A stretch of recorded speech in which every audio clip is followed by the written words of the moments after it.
Assalomu alaykum, hurmatli pensionerlar, ota-onalarimiz, bobo, momolarimiz va ularning farzandlari.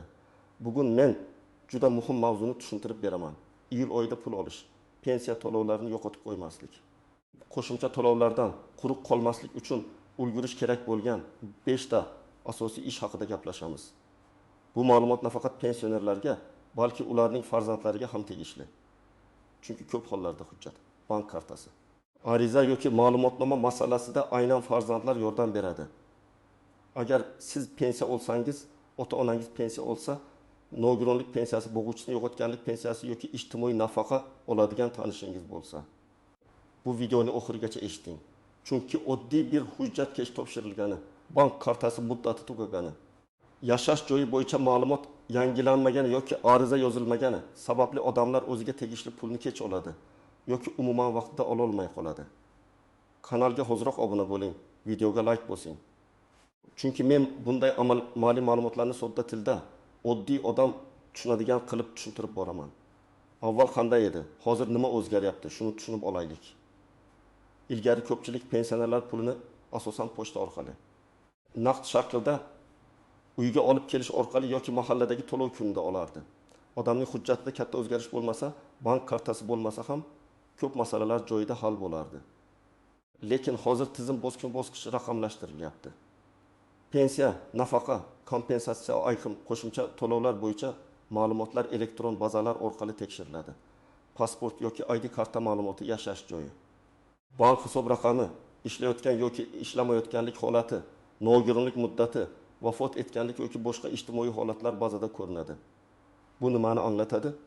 Bu shuni anglatadiki, endi men avvalgidek o'lib yuribman, hech narsa qilmasam ham bo'ladi degan qarash har doim ham to'g'ri emas. Agar ma'lumotlar bazadan mos kelmasa, to'lov to'xtab qolishi, kechikishi yoki qayta tekshiruvga tushishi mumkin. Masalan, bank kartangizning muddati iyulda tugasa, pensiya o'tkazilgan bo'lsa ham siz pulni yecha olmaysiz. Yoki nogironlik bo'yicha ma'lumotnomangiz muddati tugagan bo'lsa, keyingi to'lov avtomatik ravishda ushlanib qolishi mumkin. Yoki siz boshqa tumanga ko'chib propiskangizni o'zgartirgan bo'lsangiz, lekin pensiya jamg'armasi bo'limiga xabar bermagan bo'lsangiz, to'lov joyi va ma'lumotlar bo'yicha chalkashlik chiqadi. Men bugun aynan shuning uchun iyul oyida ulgurish kerak bo'lgan 5 ta narsani ketma-ket tushuntiraman. Bu ishlar qiyin emas, lekin vaqtida qilinmasa, keyin ovoragarchilik ko'payadi. Eng muhimi, men har bir bandda kim xavotir olish kerak, kimda muammo bo'lmasligi mumkin, qanday hujjat kerak, qayerga borish kerak, qanday savol berish kerakligini amaliy misollar bilan aytaman. Iyul oyida eng birinchi qilinadigan ish, agar pensiyangiz bank kartasiga tushsa, kartangiz muddati, ishlash holati va hisob raqamingiz to'g'riligini tekshirishdir. Juda ko'p pensionerlar shuni e'tibordan chetda qoldiradi. Karta qo'lda bor, lekin uning old tomonida yozilgan amal qilish muddati o'tib ketgan bo'ladi. Bank ilovasidan foydalanmaydigan odam buni bilmaydi. Pensiya kuni keladi, pul tushgan bo'lishi mumkin. Lekin bankomat kartani qabul qilmaydi yoki pul yechishda xatolik beradi. Keyin odam banka boradi, navbat kutadi, yangi karta chiqaradi, yana bir necha kun kutadi. Natijada o'zining oylik puliga vaqtida ega bo'la olmaydi. Men pensionerlarga va ularning farzandlariga shuni maslahat beraman. Kartaning old tomonidagi oy va yilni hozirroq ko'ring. Masalan, kartada 0724 deb yozilgan bo'lsa, bu karta iyul oyining oxirigacha amal qilishi mumkin. Lekin ayrim banklarda karta yangilanish jarayoni oldindan boshlanadi. Agar mil to'li 24 yoki undan oldingi sana bo'lsa, karta muddati allaqachon tugagan. Agar mil yetida 24 bo'lsa ham iyul oxirini kutmasdan bankka murojaat qiling. Chunki pensiya to'lovlari oyning turli kunlarida tushadi. Bank kartasi almashtirish esa bir kunda hal bo'lmasligi mumkin. Masalan, Toshkent viloyatida yashovchi 62 yoshli pensioner amakini olaylik. Uning pensiyasi har oy 1 million 200 ming so'm karta orqali tushadi. Karta muddati iyulda tugaydi. U buni bilmaydi. Pensiya tushgan kuni bankomatga boradi, banka boradi, yangi karta uchun ariza beradi. Yangi karta tayyor bo'lguncha 2 yoki 5 kun o'tadi. Shu kunlarda u dori olishi, kommunal to'lov qilish kerak edi. Demak, bitta oddiy tekshiruv qilinmagani hayotda real muammo tug'diradi. Yana bir holat. Pensionerning kartasi yo'qolgan, lekin farzandi eski hisob raqamiga pul tushaveradi deb o'ylaydi. Ha, hisob raqam faol bo'lsa pul tushishi mumkin. Lekin karta bloklangan bo'lsa yoki bank hisobida cheklov bo'lsa, pulni olish qiyinlashadi. Shuning uchun bankka borib pensiyam tushadigan hisob raqam faolmi, karta muddati tugamaymi deb aniq so'rash kerak. Agar siz bank ilovasidan foydalanmasangiz, bank xodimidan SMS xabarnoma ulanganmi, karta faolmi, pin kod ishlaydimi, limitlar bormi, shularni tekshirtiring. Kim xavotir olishi kerak? Kartasi iyulda tugaydiganlar, kartasini uzoq vaqt ishlatmaganlar, pensioner nomiga ochilgan karta farzandida bo'lib qolganlar, bank almashtirganlar, telefon raqamini o'zgartirganlar, SMS xabarnomasi kelmay qolganlar. Kimda xavotir kamroq? Agar kartangiz yangi bo'lsa, pensiya har oy muammosi tushayotgan bo'lsa, bankdan SMS kelayotgan bo'lsa, karta muddati kamida 1 yilga yetadigan bo'lsa, katta xavf yo'q. Lekin baribir bir marta tekshirib qo'yish zarar qilmaydi. Iyul oyida ikkinchi muhim ish. Sizga pensiya miqdori to'g'ri hisoblanayotganini va qo'shimcha to'lovlar bor yo'qligini aniqlashtirishdir. Ko'pchilik pensionerlar qancha tushsa shuncha ekanda deb yuradi. Lekin amalda ish staji, ish haqi nogironlik guruhi o'quvchisini yo'qotganlik holati parvarish puli, kompensatsiya, ayrim imtiyozli to'lovlar bo'yicha farq bo'lishi mumkin. Ba'zan odam o'ziga tegishli qo'shimcha pul haqida bilmaydi. Ba'zan hujjat topshirilmagani uchun pul hisoblanmaydi. Misol uchun bir ayol oldin yoshga to'lgan, pensiya rasmiylashtirgan. Uning ish stajida sobiq ish joyidan bir necha yil tushib qolgan.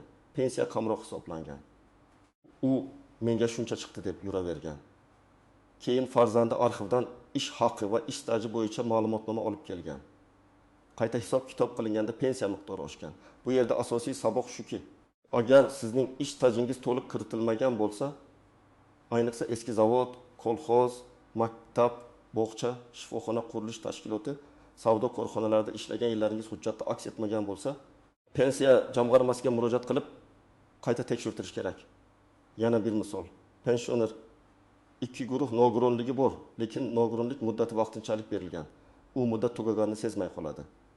Ba'zida muddat tugaganini ko'ringandan keyin ayrim qo'shimcha to'lovlar to'xtashi mumkin. Keyin tibbiy komissiya, ma'lumotnoma, qayta rasmiylashtirish kerak bo'ladi. Agar buni oldindan bilsa, iyulda tibbiy ko'rikdan o'tib, hujjatni yangilab qo'yadi va to'lovda uzilish bo'lmaydi. Siz nima qilishingiz kerak? Pensiya jamg'armasining tuman yoki shahar bo'limiga borib, menga pensiya qanday asosda hisoblangan, stajim to'liq kiritilganmi? Qo'shimcha to'lovlarim bormi? Qayta hisoblashga asos bormi? deb so'rang. Agar bo'lolmasangiz, farzandingiz ishonchnoma bilan yoki qonuniy vakil sifatida yordam berishi mumkin. Shuningdek, My.Bank.gov uz orqali ayrim ma'lumotlarni tekshirish mumkin. Lekin hamma pensioner ham elektron xizmatdan foydalana olmaydi. Shuning uchun oddiy yo'l pasport yoki ID karta, pensiya guvohnomasi, mehnat daftarchasi. Ish joyidan yoki arxivdan olingan ma'lumotnomalarni tayyorlab, mas'ul bo'limga murojaat qilish.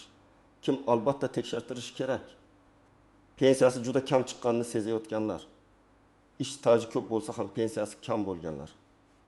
Eski ish joylari yopilib ketganlar, mehnat daftarchasida yozuvlar noaniq bo'lganlar, nogironlik guruhi o'zgarganlar, boquvchisini yo'qotganlik bo'yicha nafaqa olayotgan oilalar, yoshga doir pensiyaga yangi chiqqanlar. Kimda xavotir kamroq? Agar pensiyangiz yaqinda to'liq hujjatlar asosida qayta hisoblangan bo'lsa, stajingiz tasdiqlangan bo'lsa, to'lov miqdori haqida rasmiy tushuntirish olgan bo'lsangiz, muammo kamroq bo'ladi. Lekin baribir har yili bir marta tekshirib qo'yish foydali. Uchinchi muhim masala shaxsiy ma'lumotlarni yangilash. Bu oddiydek tuyuladi, lekin pensiya to'lovlarida eng ko'p chalkashlik shundan chiqadi. Pensioner boshqa tumanga ko'chgan bo'lishi mumkin. Propiska o'zgargan bo'lishi mumkin. Pasport ID kartaga almashtirilgan bo'lishi mumkin. Telefon raqami o'zgargan, bankdagi raqam esa eski qolgan bo'lishi mumkin. Bu holatlarning har biri keyinchalik pul olishda muammo keltirishi mumkin. Masalan, pensioner Samarqand viloyatidan Toshkent shahridagi farzandining uyiga ko'chib keladi. Hujjatlarni yangilaydi. Lekin pensiya bo'limiga alohida xabar bermaydi. Bir muddat to'lov tushadi. Keyin tekshiruvda yashash joyi bo'yicha ma'lumot mos kelmagani aniqlanadi. Yoki pochta orqali oladigan pensioner eski manzilda ro'yxatda turadi. Lekin real yashash joyi boshqa joyda. Pochtachi uni topa olmaydi, pul qaytib ketadi yoki to'lov kechikadi. Keyin odam nega pensiyam kelmadi deb yuradi. Agar siz pensiyani karta orqali olsangiz ham, manzil va telefon raqam muhim. Chunki bank xabarnomalari tasdiqlash kodlari, karta almashtirish, shubhali operatsiyalar, hisob raqam bilan bog'liq ogohlantirishlar telefon raqamiga keladi. Eski raqam boshqa odamga o'tib ketgan bo'lsa, bu xavfsizlik uchun ham yomon. Ayrim hollarda firibgarlar aynan pensionerlarning eski raqami, karta ma'lumoti yoki ishonuvchanligidan foydalanadi. Shuning uchun telefon raqamini bankda ham, pensiya bo'limida ham yangilab qo'yish kerak. Amaliy qadamlar oddiy. Birinchidan ID karta yoki pasportdagi ma'lumotlar to'g'riligini tekshiring. Ikkinchidan, yashash joyingiz o'zgargan bo'lsa, tuman migratsiya yoki tegishli idoralar orqali ro'yxat ma'lumotlari to'g'ri kiritilganiga ishonch hosil qiling. Uchinchidan, pensiya jamg'armasi bo'limiga borib, mening aloqa raqamim, yashash manzilim va bank hisobim bazada to'g'rimi deb so'rang. To'rtinchidan, bankka borib, telefon raqamini yangilang, SMS xabarnomani tekshiring. Karta egasi ma'lumotlari ID karta bilan mosligini ko'ring. Bu band ayniqsa kimlarga tegishli? So'nggi 1 yil ichida uyini o'zgartirganlar. Boshqa tumanga yoki boshqa viloyatga ko'chganlar, pasportini ID kartaga almashtirganlar, nikoh familiya o'zgarishi bo'lganlar, telefon raqamini almashtirganlar, pensiyani pochta orqali oladiganlar. Agar siz ko'p yildan beri bir manzilda yashasangiz, hujjatingiz yangilangan, telefon raqamingiz o'zgarmagan, bankdan xabarlar kelib tursa xavf kamroq. Lekin bazadagi ma'lumotim to'g'rimi? degan savolni bir marta berish ham sizni keyingi ovora bo'lishdan saqlaydi. To'rtinchi masala ishlayotgan pensionerlar uchun juda muhim. Ba'zi pensionerlar pensiyaga chiqqandan keyin ham ishlashda davom etadi. Kimdir maktabda qorovul bo'lib ishlaydi, kimdir bog'chada hamshira, kimdir bozorda savdo qiladi, kimdir shartnoma asosida xizmat ko'rsatadi. Ishlashning o'zi yomon emas albatta, lekin rasmiy ish holati daromad, mehnat shartnomasi, soliq va pensiya tizimidagi ma'lumotlar to'g'ri aks etishi kerak. Chunki ayrim to'lovlar ishlayotgan yoki ishlamayotganlikka qarab farq qilishi mumkin. Ayrim imtiyoz yoki kompensatsiyalar uchun shaxsning real holati tekshiriladi. Men bu yerda odamlarni qo'rqitmoqchi emasman. Aksincha, men shuni aytmoqchiman. Agar siz ishlayotgan bo'lsangiz, buni yashirishga emas, to'g'ri rasmiylashtirishga harakat qiling. Chunki bugun ko'p ma'lumotlar soliq bazasi, mehnat shartnomasi bazasi, bank aylanmalari va boshqa elektron tizimlar orqali ko'rinadi. Agar sizga biror to'lov ishlamaydigan pensioner sifatida berilayotgan bo'lsa, lekin siz rasmiy ishlayotgan bo'lsangiz, keyin ortiqcha to'langan summa qaytarilishi so'ralishi mumkin. Bu esa pensioner uchun juda og'ir bo'ladi. Misol uchun, pensioner onaxon mahallada bir tashkilotda yarim stavka farrosh bo'lib ishlayapti. U oylik oladi, pensiya ham oladi. Agar hammasi qonuniy bo'lsa, muammo bo'lmasligi mumkin. Lekin u qo'shimcha ijtimoiy yordamga ham ariza bergan. Arizada daromadim yo'q deb ko'rsatilgan. Keyin tekshiruvda rasmiy oyligi chiqib qolsa, yordam rad etilishi yoki qaytarilishi mumkin. Shuning uchun arizada daromadni to'g'ri ko'rsatish kerak. Ozgina oylik olaman, aytmasam ham bo'ladi degan fikr keyin katta muammo qiladi. Yana bir misol. Pensioner erkak bir korxonada maslahat beruvchi sifatida shartnoma bilan ishlaydi. Uning nomiga har oy 200 ming so'm tushadi. U buni pensiyaga ta'sir qilmaydi deb o'ylaydi. Balki asosiy pensiyaga ta'sir qilmasligi mumkin. Lekin ayrim qo'shimcha yordamlar, subsidiya, kompensatsiya yoki mahalla orqali beriladigan yordamlar uchun daromad hisobga olinadi. Shuning uchun iyul oyida o'z holatingizni aniqlashtiring. Men rasmiy ishlayapmanmi? Shartnoma bazada ko'rinadimi? Menga berilayotgan to'lovlar bunga mosmi? Bu masalada qayerga borish kerak? Avvalo ish joyingizdagi kadrlar bo'limidan mening mehnat shartnomam rasmiy kiritilganmi? Ish haqi bo'yicha ma'lumotlar to'g'rimi deb so'rang. Keyin pensiya jamg'armasiga ishlayotgan pensioner sifatida mening pensiyam yoki qo'shimcha to'lovlarimda o'zgarish bo'ladimi deb aniqlashtiring. Agar mahalla orqali yordam olayotgan bo'lsangiz, mahalla raisi yoki ijtimoiy xodimga daromad holatini to'g'ri ayting. Muhimi, hech narsani og'zaki taxmin bilan qoldirmang. Rasmiy javob oling, kerak bo'lsa ariza nusxasini saqlang. Kimlar bu bandga jiddiy qarash kerak? Rasmiy ishlayotgan pensionerlar, yarim stavka ishlayotganlar, xizmat shartnomasi bo'yicha pul olayotganlar, yakka tartibdagi faoliyati borlar, nomiga bank orqali muntazam tushum keladiganlar, ijtimoiy yordam yoki subsidiya olish uchun ariza berganlar, kimda hozir ishlamaydigan, faqat pensiya oladigan, qo'shimcha daromadi yo'q pensionerlar uchun bu band kamroq xavfli. Lekin agar farzandlaringiz sizning kartangizdan foydalanib pul o'tkazmalar qilsa, bu ham tushum sifatida ko'rinishi mumkinligini unutmang. 5-chi va eng keng tarqalgan masala muddatli hujjatlarni kechiktirmaslik.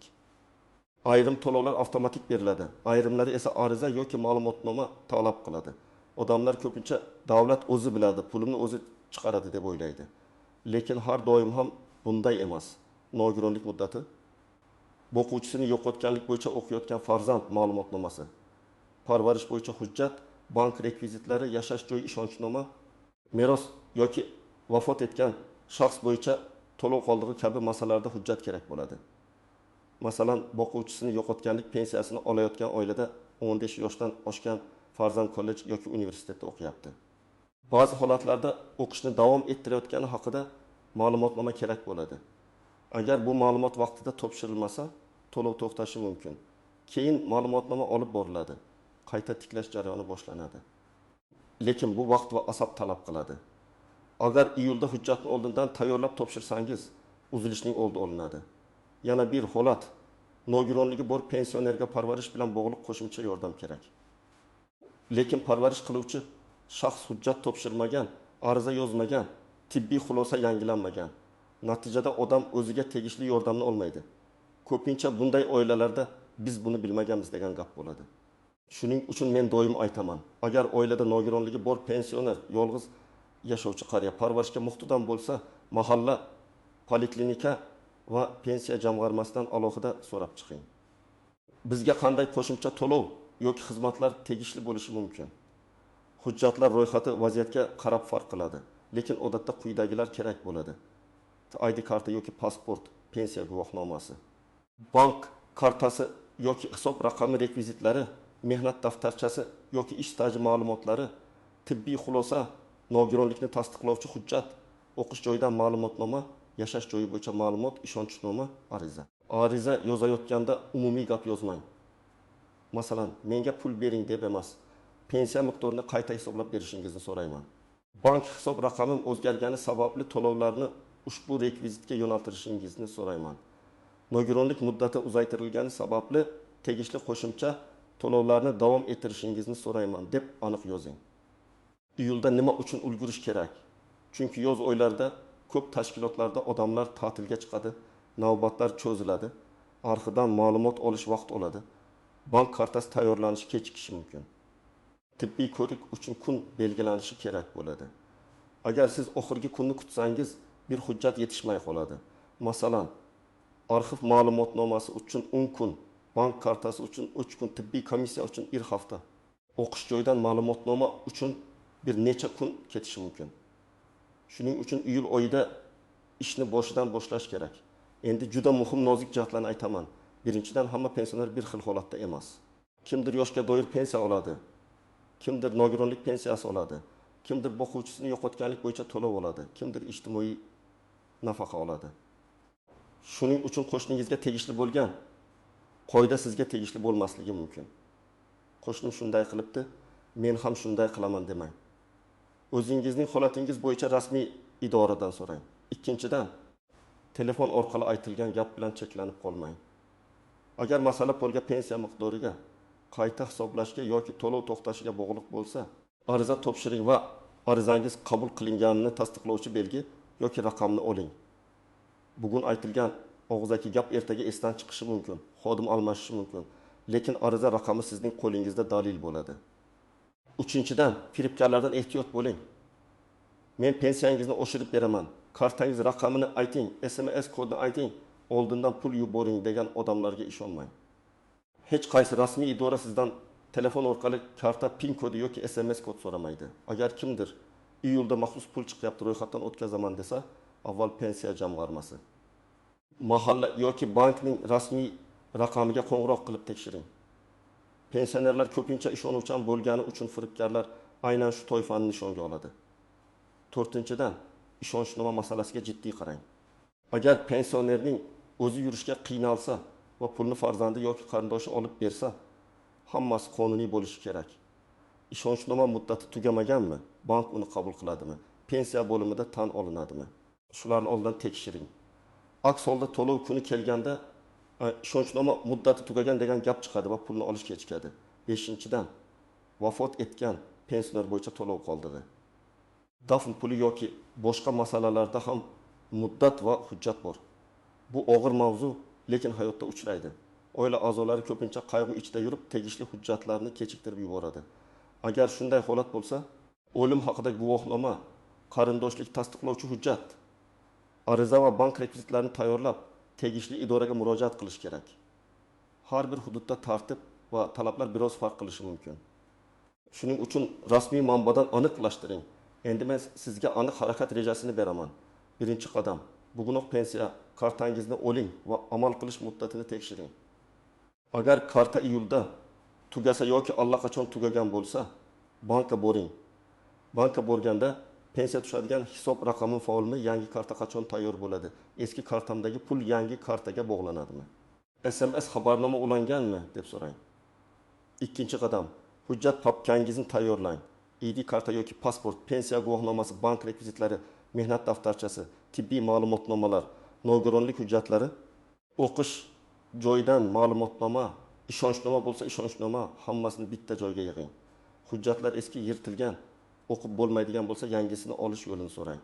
Uchinchi qadam, pensiya jamg'armasi bo'limiga murojaat qiling. Navbat kutishga to'g'ri kelsa ham bir marta borib aniqlashtirish ko'p muammoning oldini oladi. Savollaringizni oldindan qog'ozga yozib oling. Pensiyam to'g'ri hisoblanganmi? Stajim to'liqmi? Qo'shimcha to'lovim bormi? Hujjatlarimda muddat tugaydigan narsa bormi? Bank rekvizitim to'g'rimi? Yashash manzilim bazada to'g'rimi? To'rtinchi qadam. Agar siz ishlayotgan bo'lsangiz, ish joyingizdan rasmiy holatingizni aniqlang. Mehnat shartnomasi, ish haqi, soliq ma'lumotlari to'g'ri kiritilganmi? Shuni tekshiring.